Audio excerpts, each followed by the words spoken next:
Welcome everybody. This is Grisham. I'm president of the Memphis Lawyers Chapter of the Federalist Society. I welcome everybody to our CLE program today. We have a great program lined up for you. It's a good way to, kickoff program for Thanksgiving. We have Professor Julia D. Mahoney, who's the John S. Battle Professor of Law at the University of Virginia. She teaches courses in constitutional law and has written on the subject and has spoken on the subject. And she's an expert on the conflict between COVID-19 and governmental actions. She's going to talk about how our civil liberties are implicated and the limitations on government power and some of the things going on, which we're all concerned about. I know that I certainly would hate to be arrested as I was eating Thanksgiving dinner with my family. That would be unfortunate. So hopefully that's not going to happen. I don't think it'll happen in Tennessee at least. But anyway, we appreciate Professor Mahoney joining us today. And I would ask you to, if you want CLE credit, if you would put your name and CLE number in the Q&A box.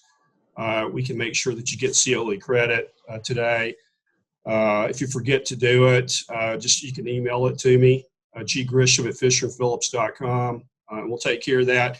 So if you would, Professor Mahoney is going to speak for about 45 minutes or so, and then we'll entertain questions. So if you have questions, put them in the Q&A box, and we'll get those answered for you. So anyway, without further ado, I'm going to turn the program over to Professor Mahoney, and we welcome you to, you're not physically in Memphis, but we'll welcome you to Memphis anyway. So go ahead and take over. Thank you so much. I'm so glad to be with you all. I wish, of course, I were there in person and not simply over Zoom, but maybe one day I will get to come to Memphis and to meet many of you in person. I will speak for roughly 45 minutes. I do want to leave time for questions. I find in talking about the subject, I'm getting lots and lots and lots of great questions. So I definitely want to hear from all of you about your experience. So I will break down the presentation part of this session as follows. First, I will discuss the world before COVID-19. What was public health policy in what are now called the before times? What were public health strategies for controlling infectious disease? Spoiler alert, we didn't have much in the way of travel bans. We certainly hadn't contemplated lockdowns, and no one, to my knowledge, had ever suggested that we have the kind of school closures that we have seen in the United States. I'll also discuss some of the understanding of what the legal framework was in the times before COVID-19 about what the extent of the police power for state and local governments in particular was. Second, we'll look at state, local, and federal government responses to COVID-19. Why lockdowns? Why school closures?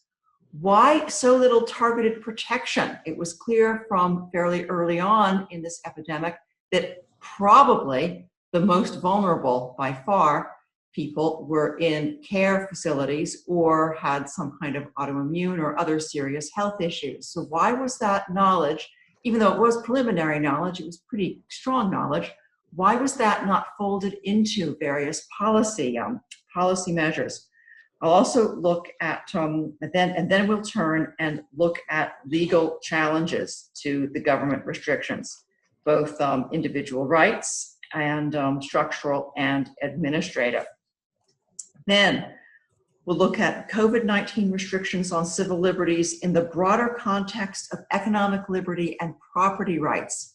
In my judgment, there was already a lot of movement before the COVID-19 government crackdowns, a lot of movement in terms of economic liberties and property rights. And one question that I'm thinking a lot about is whether the government responses to COVID-19 and the court challenges that have followed those government responses, has that sort of moved the needle back in terms of a greater understanding of economic liberty and property rights?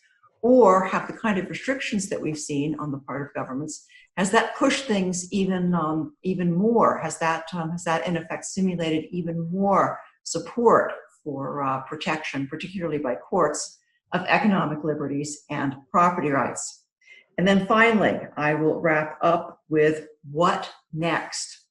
Will COVID-19 restrictions provide a template for government initiatives going forward?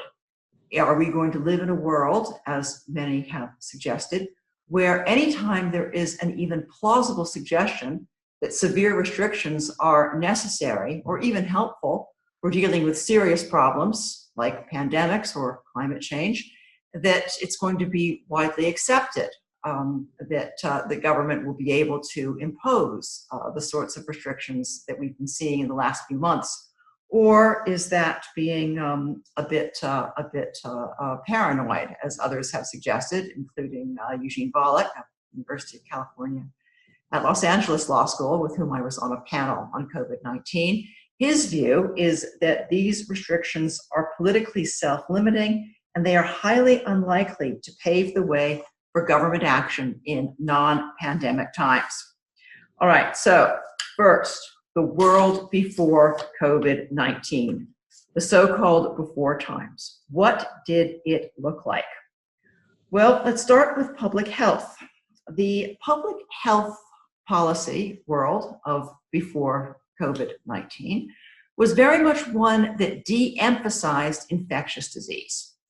To most of the public health experts that I know, infectious disease was, if not a battle that had been won, it was not the central focus of the public health establishment.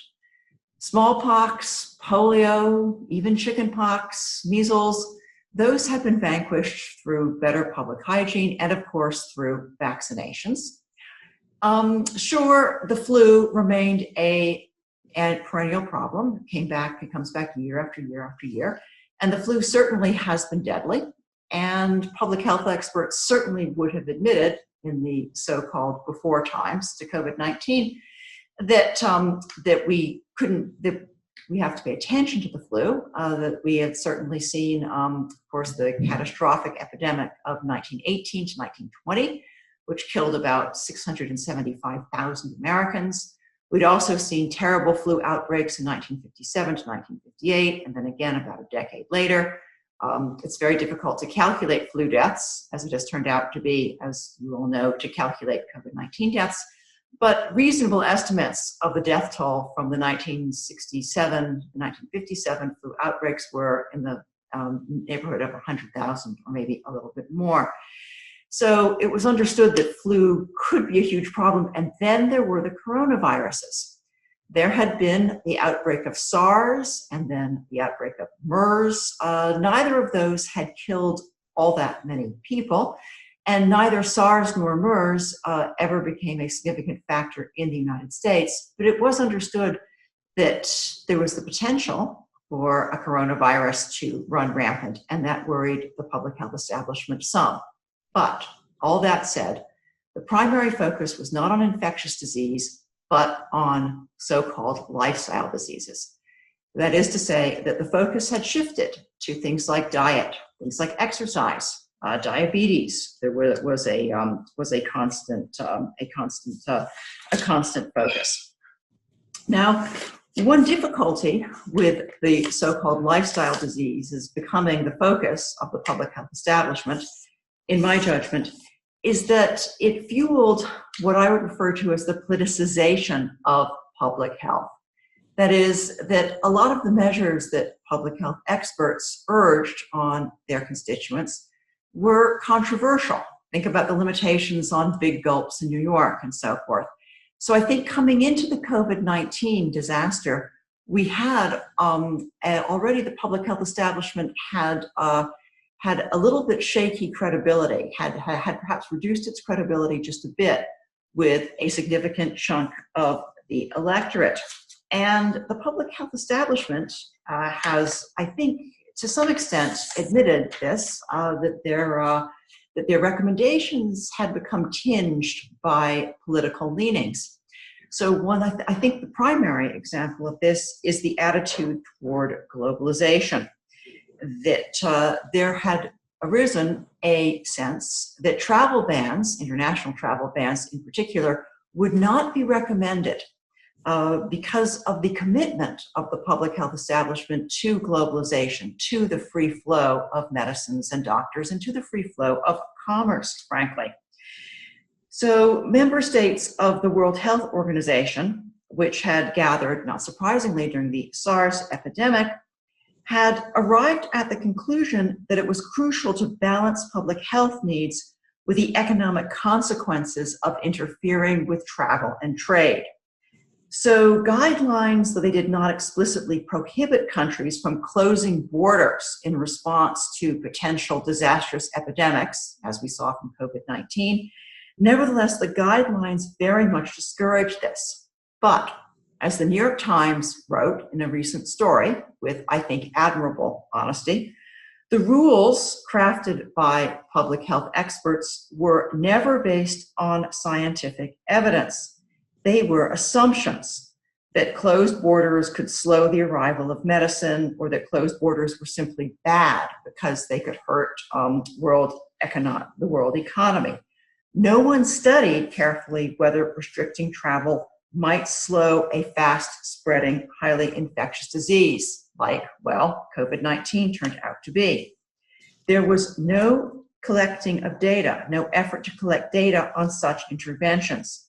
Said Larry Gostin of Georgetown Law School, quote, and a leading public health expert who was very much, as he now admits, on board with these no travel ban guidelines, quote, "We didn't think we needed to measure them because we thought we knew," said Professor Gostin. Clearly, we didn't. So this set us up, I think, quite badly for COVID-19, in that because the idea of international travel restrictions was so beyond the pale, they were not put in place, at least not to any great extent. When they were put in place, they tended to be, I think, far more controversial than probably they should have been. Now, what about attitudes towards the law, though, in the pre-COVID-19 days? What was understood about the powers of government to respond to emergency? After all, we had seen vast expansions of government powers in the wake of, that is, to respond to, the 2007 to 2009 financial crisis. We saw the Federal Reserve take on roles that would have previously been unthinkable. What was the general sense of government powers to respond to a pandemic like COVID-19? Very roughly speaking, there were two schools of thought. The first, typified by Georgetown law professor Randy Barnett, was police powers are now very broad.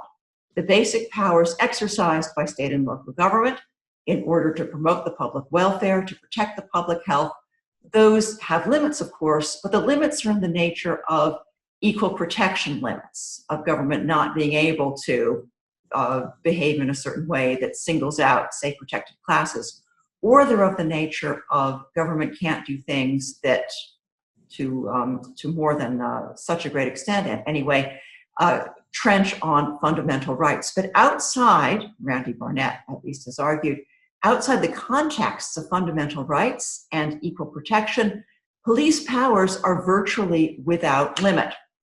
But there was an opposing school of thought, or I should say maybe a bit of a countervailing school of thought, which included and continues to include me, which says not so fast. It's not that I disagree completely with Randy Barnett and others who hold his views, but I would say that's not quite right. That although the police powers of state and local governments certainly appear to have expanded significantly over the course of the 20th and into the 21st century, it was not correct, at least from my perspective, to say that they were virtually without limit, or that equal protection doctrine and fundamental rights doctrine were the only checks on the police power. I think there were still vestiges of doctrines that required that there be something of a link between the government ends and the government needs, and the government and government measures. That is, some kind of nexus some kind of relationship that goes beyond the merely plausible.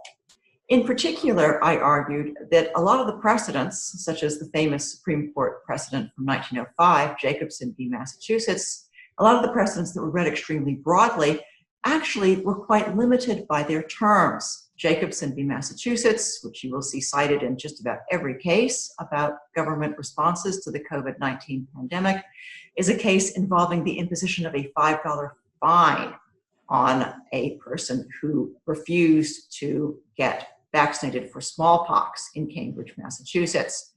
Could the city of Cambridge fine someone $5, which is probably more like a couple of $100 or so in today's money, but could they impose a fine for not being vaccinated for smallpox? The Supreme Court sustained this conviction, sustained the imposition of this fine. But I stress that that was a case about someone being fined. It's not a case about forcible vaccination. It's not a case about impingements on bodily autonomy. All right, so let's shift from the before times, that before COVID-19, to government responses to COVID-19. What happened? When COVID-19 hit, we saw federal, state, and local governments putting in place measures that had, frankly, not been contemplated. First and foremost, we saw a huge uptick in surveillance, in governments keeping track of their citizens, and we still see that. And that may be, I'll come back to this question at the very end of the presentation. That may be the big shift that is here to stay with COVID-19. In addition to ramped up surveillance of the populace, we saw, quote, lockdowns. But I say lockdowns because, of course, society didn't lock down. We continued to have grocery stores. We continued to have, of course, deliveries. If we'd had a real lockdown, we would be cold and hungry. And we're not, because many, many, many workers have continued to travel and to interface with the public. What we have had is a division and the governments have made distinctions between, quote, essential and non-essential businesses. And a lot of these classifications of businesses into the essential or non-essential category have been, frankly, not very well thought out and very difficult to support. Now, in addition to these, I'll just call them semi-lockdowns, we have had school closures. And to me, that was the biggest surprise. There had never, to my knowledge, been contemplated by any of the public health experts who planned government responses to potential epidemics. It had never been contemplated that schools would close down so quickly and stay closed for so long. Of course, you might say in response, we have technologies, we have Zoom, we have the internet and so forth, Skype. It would have been unthinkable to have significant school closures in the past, but technology changed all that and made it possible to contemplate. And so these big school closures really should not have come as such a shock. And yet I continue to be surprised because in the run-up to COVID-19, there was a great deal of concern, and there remains rightly a great deal of concern about the vastly different levels of access to information technologies and internet among United States students, especially in K-12. We know that there are enormous differences in terms of what sorts of abilities students have, children and adolescents have, in order to avail themselves of the promise of the internet. And we know that by and large, students from richer, better educated families are able to have far greater access and greater ability to make use of the internet than many students who are not, do not enjoy such privileges. But we still saw these massive school closures. We, again, as I mentioned, we saw a lot of differentiation between different kinds of activities, and it didn't always make sense. Casinos open, at least to a certain extent, whereas churches, at least in Nevada, seemed to be a lot more restricted than casinos and some other places of entertainment. One can, of course, quarrel, and there is, of course, a great many disputes about whether or not these various distinctions drawn by government, these various lines drawn by governments make sense. But the fact remains that there have been many, many, many classifications by many governments, and it's impossible to make sense of them all. A lot of these classifications do seem to be extremely arbitrary, and they have been, as we will be discussing, the subject of a great many court challenges. Justice Alito, in his recent speech to the Federalist Society, I think summed things up extremely well when he said, quote, "The pandemic has resulted in previously unimaginable restrictions on individual liberty." Justice Alito went on to make clear that he was not saying or even implying that there are not very serious and very worrisome effects on public health of this virus, nor was Justice Alito, of course, willing to offer any kind of view about the legality of COVID restrictions, much less about whether or not these restrictions were wise public policy. What he was pointing out, though, was that we have, quote, "never before seen restrictions as severe, extensive, and prolonged as those experienced in this nation now for most of an entire year." Now, what sorts of responses have there been in terms of lawsuits? The lawsuits, of course, came thick and fast in the wake of restrictions. We have seen, not surprisingly, lawsuits under the First Amendment, under pretty much every single basic First Amendment freedom, freedom of speech, freedom of assembly, and very importantly, freedom of religion. We have seen many, many, many Second Amendment claims, and the states have varied considerably in their treatment of gun stores and to the extent to which places to buy guns have been viewed as essential or non-essential. So we've seen a number of challenges. We've also seen, interestingly, a number of climb downs by states after Second Amendment challenges have been filed. We have seen a number of 14th Amendment challenges, particularly with respect to abortion rights. Again, we see differences. We've seen significant differences in how state governments have viewed medical services, how there have been limitations on what are classified as elective procedures. I don't really like the term elective procedure because it makes it sound as if something is trivial or not important, whereas, of course, many elective procedures are absolutely essential, and so forth. So, not surprisingly, we've seen a great many lawsuits along those lines. The courts have responded in a number of ways, and it's after a few months of these lawsuits and a few months of court responses to lawsuits, I think we have reached the point where I can offer anyway a few basic conclusions about what we've seen so far in terms of court responses. First, it has not been the case that courts have stepped back. Before the COVID-19 crisis, there was a fairly healthy literature suggesting that in times of grave crisis, judges would pretty much cede their power and the executive would be able to rule unlimited or pretty much unlimited. That has not turned out to be the case. There have been a handful of decisions where judges have suggested that judicial review is suspended or close to suspended during a crisis like the one we faced with COVID-19, but those have been few and far between. For the overwhelming majority of courts have seen themselves as having a role, an important role, in terms of offering oversight of government response to COVID-19.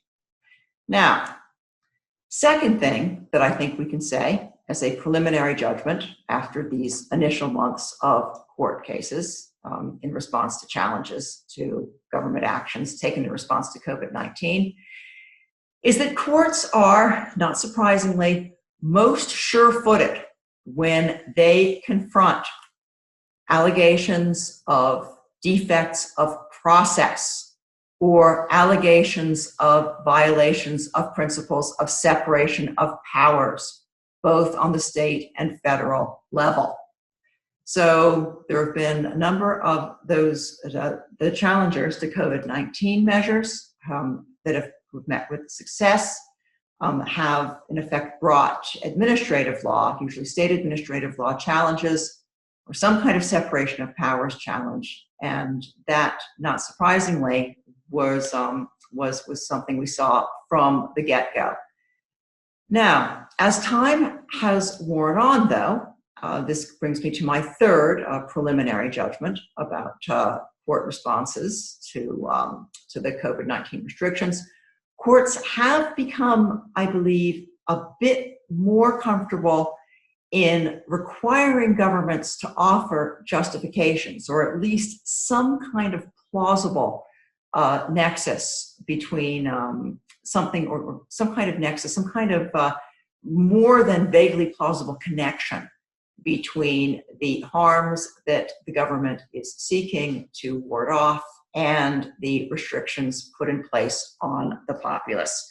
And I expect for courts too, as this crisis continues, as COVID-19 continues, I expect courts to be even more willing to hold government's feet to the fire, to in effect ask governments to justify these restrictions that they are imposing. Now, I said I would say, turning to my fourth subject, I said I would say something about COVID-19 restrictions on civil liberties in the broader context of economic liberty and property rights claims. So let me just devote a few minutes to that topic. In the years before the COVID-19 epidemic, it seemed to me that courts, including the United States Supreme Court, were a bit more willing to find that government action was unconstitutional in terms of trenching on property rights or economic liberties. I don't mean to overstate this claim. It is still the case that we are a very heavily regulated economy, that there are comprehensive regulations on the local, state, and federal level, that the vast majority of these regulations are indeed constitutional. Nevertheless, there had been, I believe anyway, a receding of the tide from the days when courts would sustain just about anything as constitutional, when, in effect, courts were unwilling to look at all at whether or not a particular action of the government was a taking of property or some kind of infringement on economic liberty. So we had seen movement, I think, in the area of eminent domain, particularly on the state constitutional law level.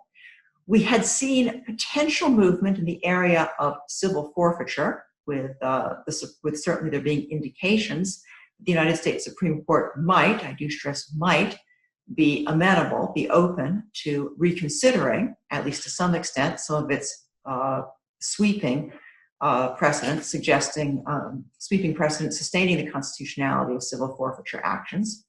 We saw moderate movement, or so I would characterize it, in the area of occupational licensing, where a number of challenges to occupational licensing laws, generally brought on First Amendment grounds, but sometimes on due process grounds, had met with success, particularly in district court, in federal district courts, and even at some at the federal appellate level. So all that added up, in my view anyway, to the possibility that restrictions on economic activity, restrictions on property rights would actually get a bit more of a sympathetic hearing by courts than had been the case since, at least for most of the decades since the New Deal. So when COVID-19 came, followed, of course, by a staggering number of restrictions, one obvious question is, well, is this going to lead to a reversal of what had been a pretty significant trend, or at least a moderate trend, with courts showing more concern about potential violations of economic liberty and property rights? Would property rights, would the movement for property rights no longer being a kind of stepchild, right? Was that going to be set back by the fact that governments were putting in place so many restrictions in response to COVID-19? Or is it possible that COVID-19 and the government restrictions, the severe government restrictions on economic liberty and property rights, is that going to accentuate what had already been a trend, been a pretty strong trend? Are we going to see courts, in effect, be even more willing to look very carefully and scrutinize government actions that significantly restrict economic liberties and significantly trench on property rights? I think that's a series of very tough questions. I await with great interest developments, as you can imagine. This is something that I have written on in the past, and I expect to write on this more in the future. In particular, I'm watching with great interest whether or not take claims are going to be brought in the wake of COVID-19 in order to compensate some of the property owners, particularly small business owners, who have had to bear such a disproportionate share of the cost of dealing with COVID-19.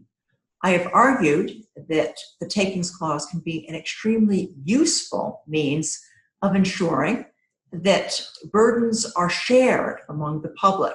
That is, that even if closures of businesses and so forth are sustained as legal in the heat of a pandemic, maybe afterward, when things have returned to something approximating normal, maybe at that point, business owners might be able to successfully bring takings claims and get some compensation, perhaps not full compensation, but at least some compensation that will make up somewhat for the terrible losses that they have suffered.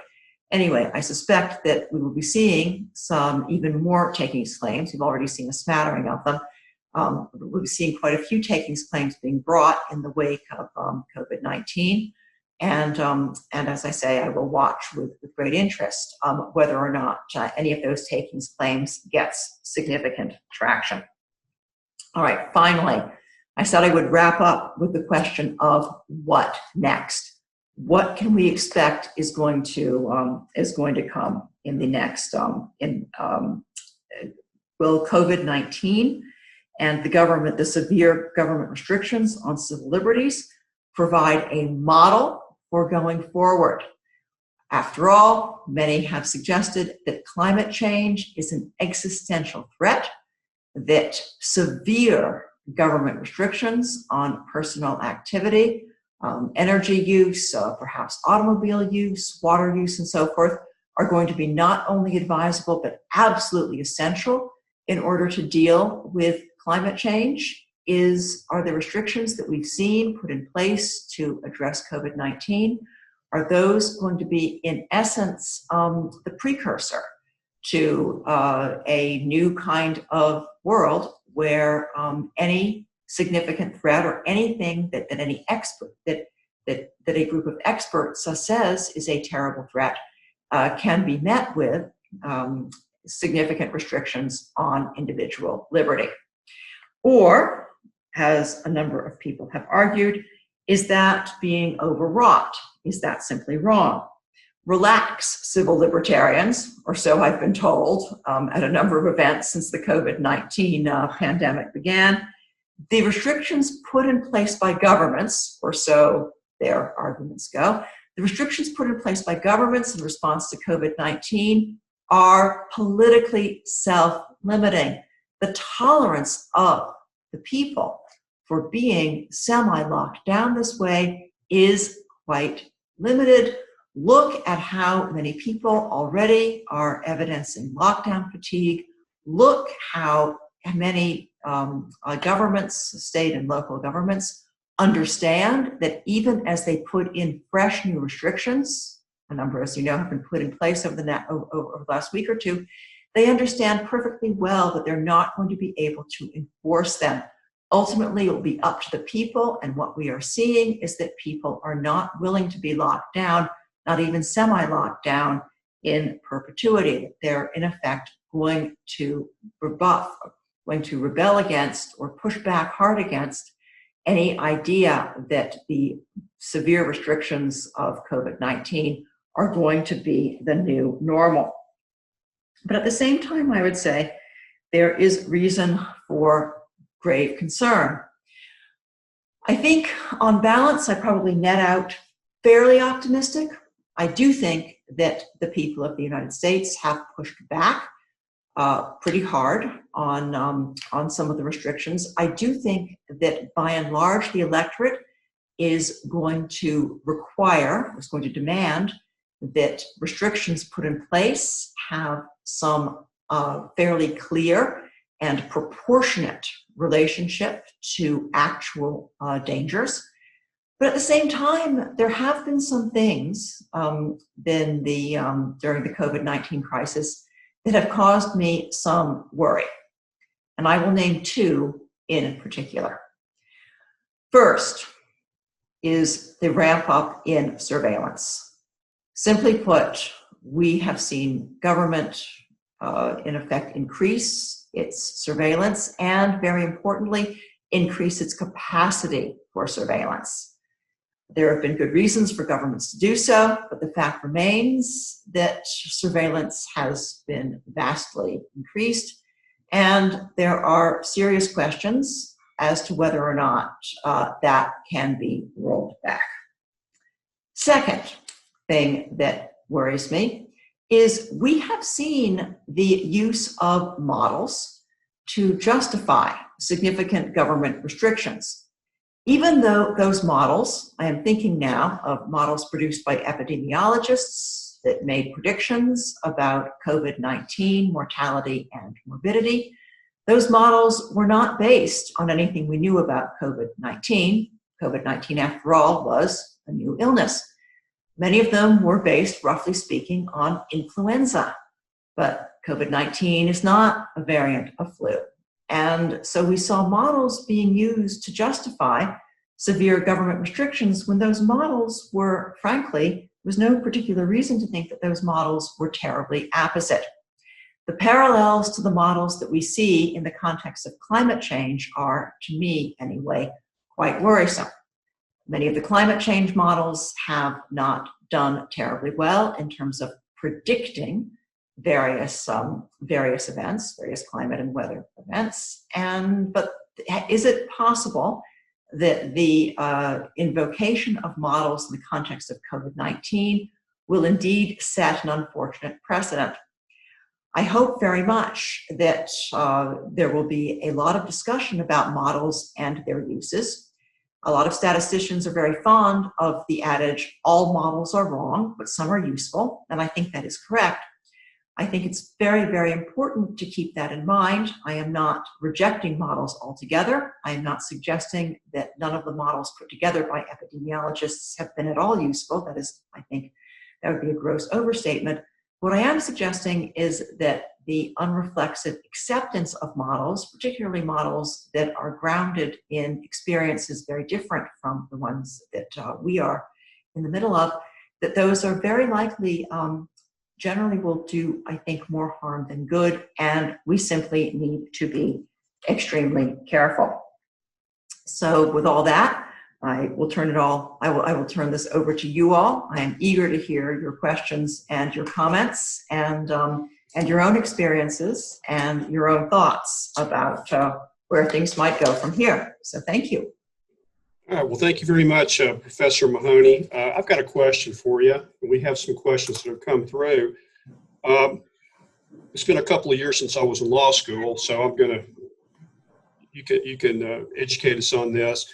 The federal government, we know the federal government has, is limited, at least theoretically, in what they can do.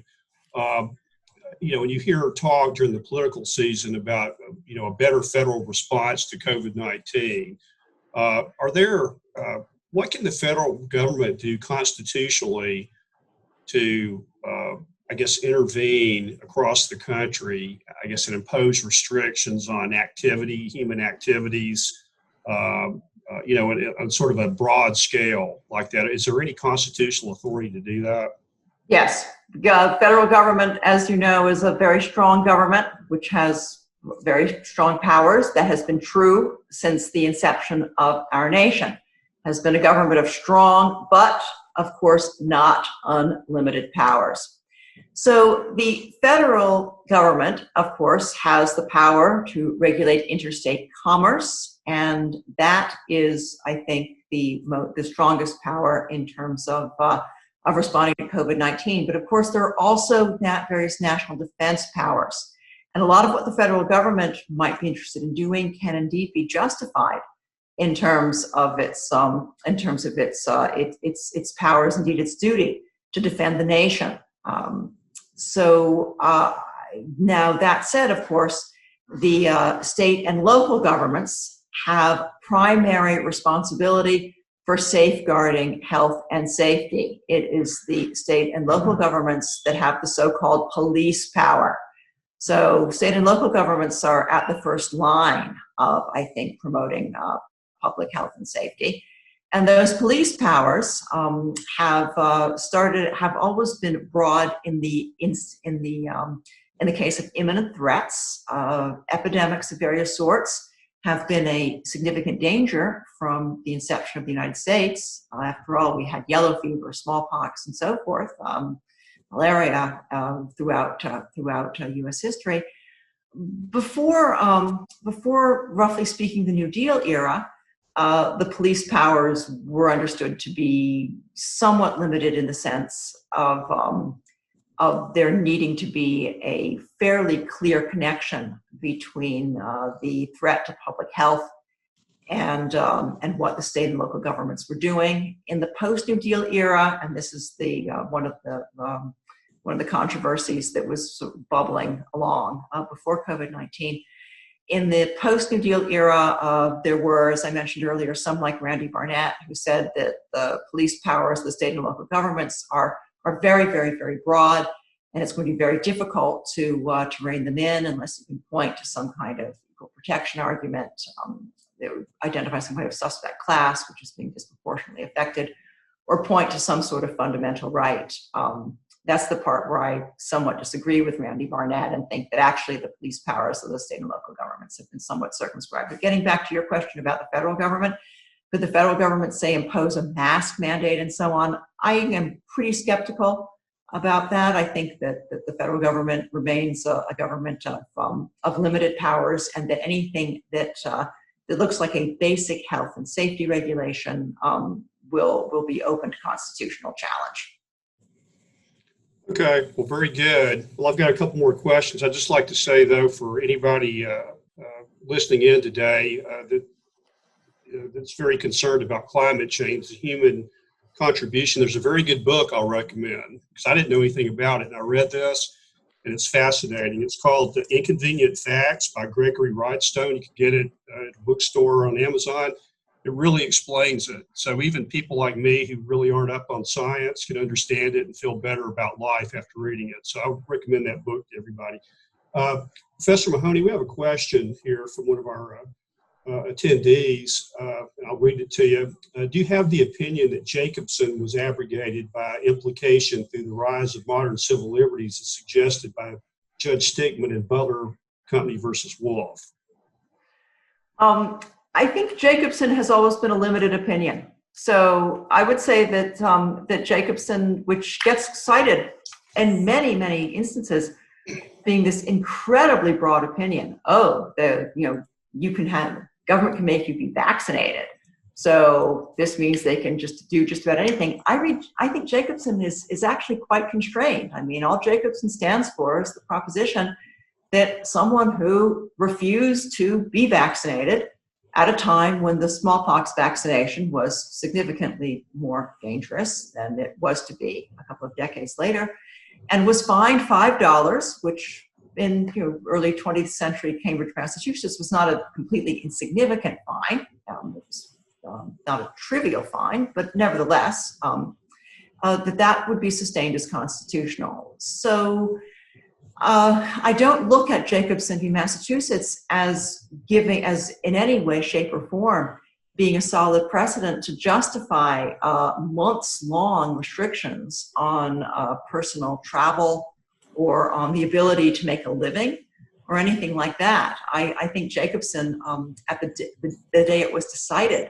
was a precedent that was fairly limited. Now, it's interesting that Jacobsen should have been cited in so many contexts and cited so broadly by the Supreme Court. And I think the first time, or one of the most important times that we see Jacobsen cited almost casually to justify a government action that is way, way, way broader than what was actually going on in Jacobsen was in Buck v. Bell, the forced sterilization case decided by the Supreme Court in the 1920s.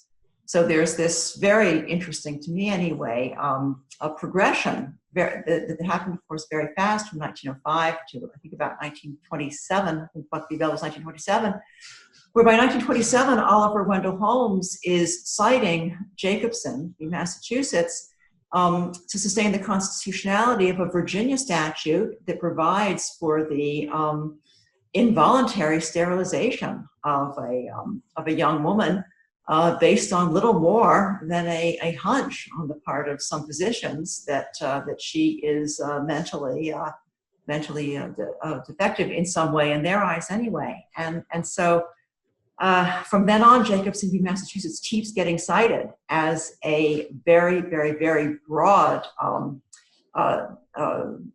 as sustaining the constitutionality of an extremely broad exercise of government power. But my own view of Jacobsen is that it's always been quite limited, and that we ought to read Jacobsen very carefully and understand that Jacobsen does not stand for the government can do just about anything in response to an epidemic. All right. Well, thank you, Professor Mahoney. I've got another question here. It seems like in some, this is more focused on states. In some states, it seems that governors have singled out particular counties for different treatment.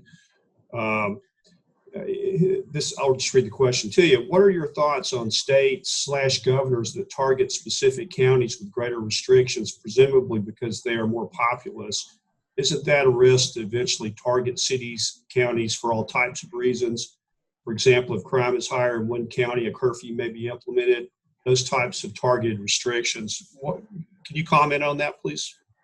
Yeah, I think that, frankly, just about anything governors do that is plausible and it has been well thought out is going to be presumed to be going to carry with it a strong presumption that the governors are acting within the scope of their legal powers, or that what they do is constitutional. What I am seeing, very roughly speaking, as the months have gone on, is courts being more comfortable requiring a showing of some nexus, of some plausible connection. I think the plausible connections are fairly easy, or relatively easy, to show where there are significant differences in population density. This is, of course, a fast-moving area because we are learning so much about COVID-19, and we still, I emphasize, do not know very much about precisely how this is spreading. So as we learn more, and have better ideas about precisely how this very contagious virus spreads, I think that's going to make a significant difference in terms of which sorts of government restrictions strike courts as being within the realm of reasonability. But at this point, I think all governors need is something that is relatively plausible. And again, if you just look at different population densities, I think that pretty quickly moves you into the area of relatively plausible in terms of making distinctions among different areas of the states. All right, well, thank you. Another question. I know all states' constitutions are similar in many respects, but they're all different to some degree. In Tennessee, we have a constitutional provision that says a man's particular services shall not be taken without just compensation. And the question is, have the claims already asserted relied upon this type of language in their state constitutions, or is it just a reliance upon the general property takings clauses? I think these are some of the most interesting questions that I think are going to come out of these events. Whether or not we will see there being a significant number of instances where some kind of compensation is ordered for those who have been economically severely harmed, even economically devastated as the result of this virus and the government restrictions. One thing, of course, that will make it extremely challenging to figure out what the measure of damages will be, assuming that some of these takings claims under either the federal constitution or under various state constitutions do get traction. It's going to be difficult to measure the damages because it's going to be hard to parse out how much of the economic harm is due to the government restrictions and how much of the economic harm is due to the fact of the virus. I mean, even in the face of no government restrictions on activity, we would be seeing, of course, some very severe and for many people catastrophic economic consequences, because there's a lot of reason to think that even without government restrictions, a lot of people would have been changing their behavior. A lot of businesses would be in severe economic difficulty, even without actual government orders, even without the lockdowns or semi-lockdowns. But that said, I don't think it's impossible that we will see compensation for some of the individuals who have suffered the greatest economic harm from these events. This is another question we received. I'll just kind of paraphrase it for you. A lot of most of the economic damage from a business standpoint has occurred with smaller businesses, which employ about half the. I think the Small Business Administration statistics show that half of all American workers work for companies that have 500 or fewer employees. So it seems like restaurants, other small employers really have been disproportionately impacted by restrictions, while a lot of very large corporations, like Amazon and companies that are very popular, that have a great online presence, have grocery chains and things like that have prospered. Do you see any, in terms of challenging restrictions and possibly trying to get compensation for because of the restrictions? Do you see, I guess, an argument from smaller business pointing out just the fact that the restrictions actually penalize smaller business versus corporations? Is there any type of a legal argument? I can't think of one where there was some disparate treatment in the regulations. There's maybe a disparate impact, so to speak, to sort of borrow from the employment area. It's the size of the business and the relative harm caused. Does that play any role? Does that create an argument for anybody? I think you're absolutely right that it is difficult to fashion points like that into arguments given current legal doctrine. But I also think that your instinct that it makes a difference when, or could potentially give rise to a stronger claim, including stronger takings claims, where, for example, a neighborhood pharmacy has to shut down, but Walmart can remain open with its prescriptions counter open. I mean, things like that seem to be fundamentally unfair. And it seems to me that a sympathetic plaintiff and the neighborhood pharmacist who had to shut down while big box stores were able to keep running, I think a plaintiff like that is going to be, from a practical perspective, a more sympathetic plaintiff.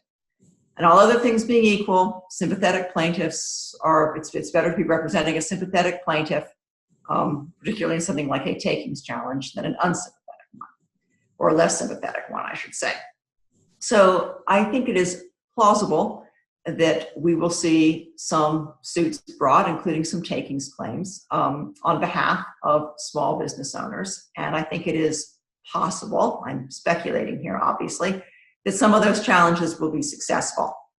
And I think if one can point to the fact that a smaller store had to shut down, well, a larger business was permitted to keep running, I think that does perhaps make for a stronger case.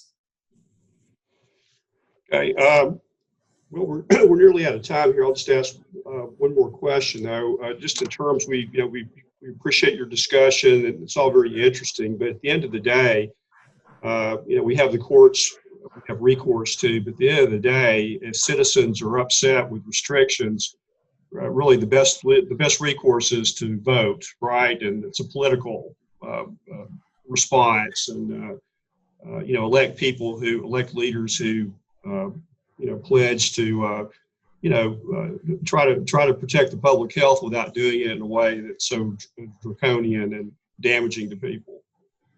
Is that fair to say? Is that really it's really the ultimate way to try to fix the problem?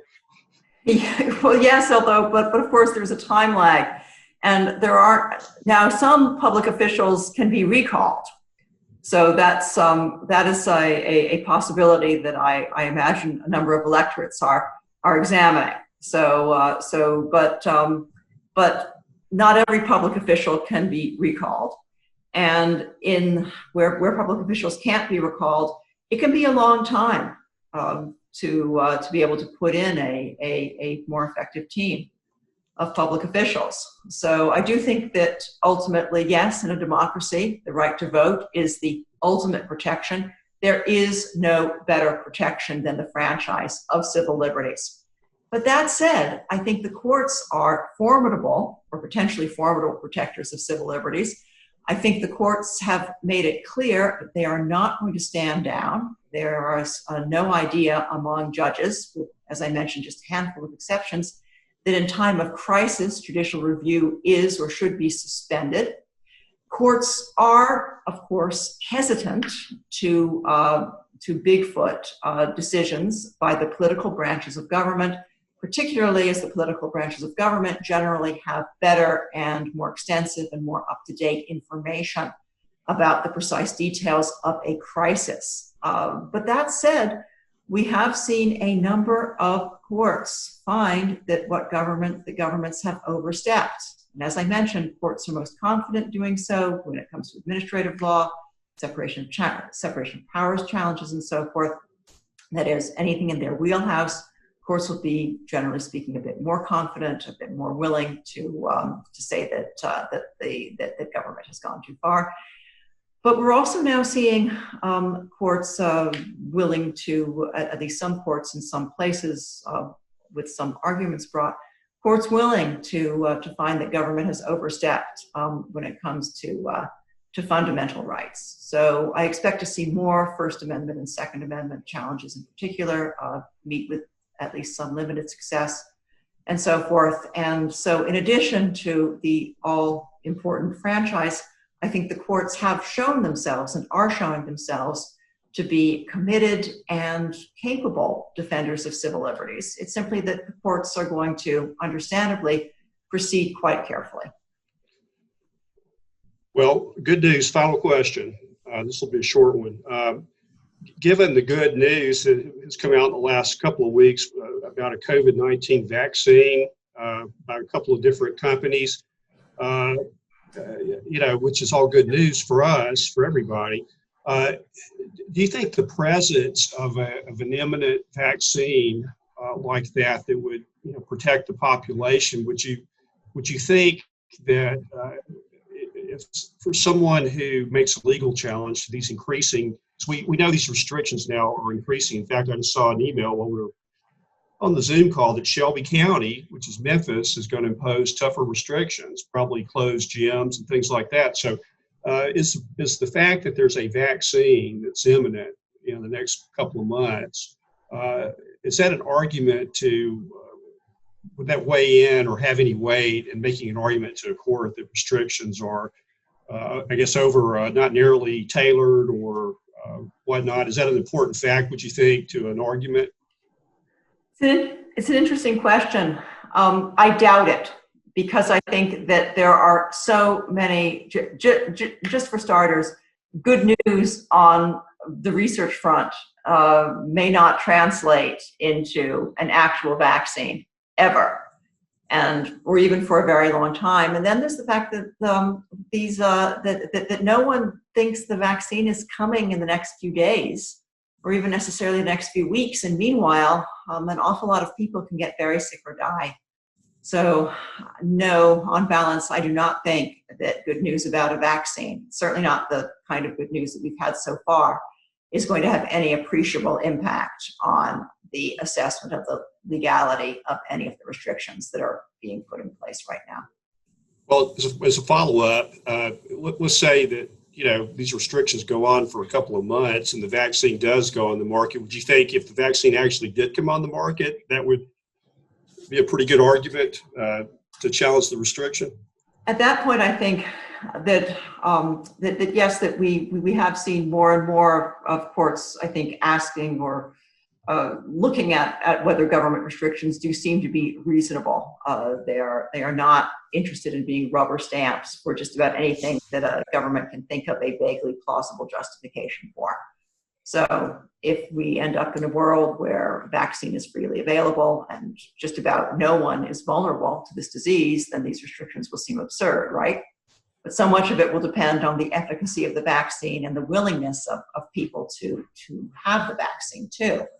I'm very interested, as you might imagine, in the question of whether or not making vaccines mandatory, or saying or severely limiting the mobility of people if they haven't been vaccinated, including occupational choice, whether or not those would be sustained. I think we may well be confronted with some cases along those lines.